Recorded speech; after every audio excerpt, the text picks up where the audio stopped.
Yo, what's going on, guys? It's Houston Sports Type in the video today, and today the Houston Texans made multiple transaction moves that we're going to be talking about.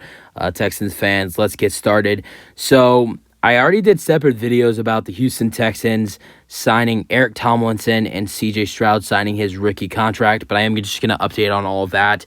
So the Houston Texans, after signing Eric Tomlinson on May 3rd, and 2 weeks later, waiving him on May 18th, 2 months later, the Houston Texans have signed Eric Tomlinson. In order to sign Eric Tomlinson again, they have waived undrafted linebacker Ian Swenson from UConn. And they also signed CJ Stroud, second overall pick of the 2023 NFL Draft, to his rookie contract on a 4-year, $36.2 million contract, 100% fully guaranteed. Everything's guaranteed, and I believe I read that he was paid all of that up front, which I've never really heard of that before. But yeah, so Ian Swenson, he's a guy who went undrafted, and the Jets picked him up as an undrafted free agency. Eventually, the Jets either released or waived him, and on May 16th, the Texans picked him up and signed him on May 16th, released somebody to pick him up.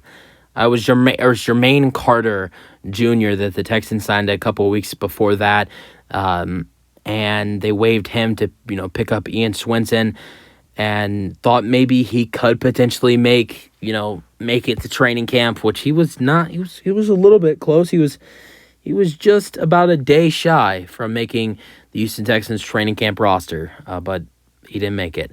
Yeah, I mean, he's a solid player, and I doubt he'll probably make a 53-man roster, but I am pretty sure that someone will pick him up for training camp. But I mean, he's a solid linebacker, but at the same time, I know I'd much rather have Eric Tomlinson than Ian Swenson. I know it's a totally different position, tight end compared to linebacker, but I never really thought it was a good decision for the Texans to release Eric Tomlinson in the first place. I wanted to see what he had in store to show us, because he is a solid tight end, has proven to be a starter before, started 12 games with the Broncos last season in the 22 season, started 7 games for the Ravens in the 2021 season.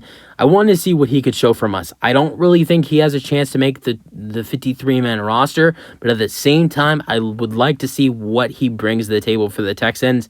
And I never really liked how we released him before 2 months ago. I'm glad we brought him back, and Ian Swenson was probably the first guy on the list that if you're going to sign somebody else and bring in someone else, Ian Swenson was probably the first guy on the list that would be waived if you bring in someone else from free agency. So wish the best for him. Hopefully someone's able to pick him up to join a training camp roster, and maybe he can try to fight to make a 53-man roster, though.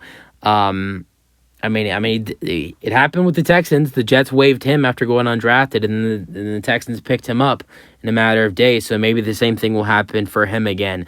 Using your thoughts, Texans fans, on all the transactions that the Texans made today. That's it for the video. Hope you guys enjoyed it, and peace out. Go Texans.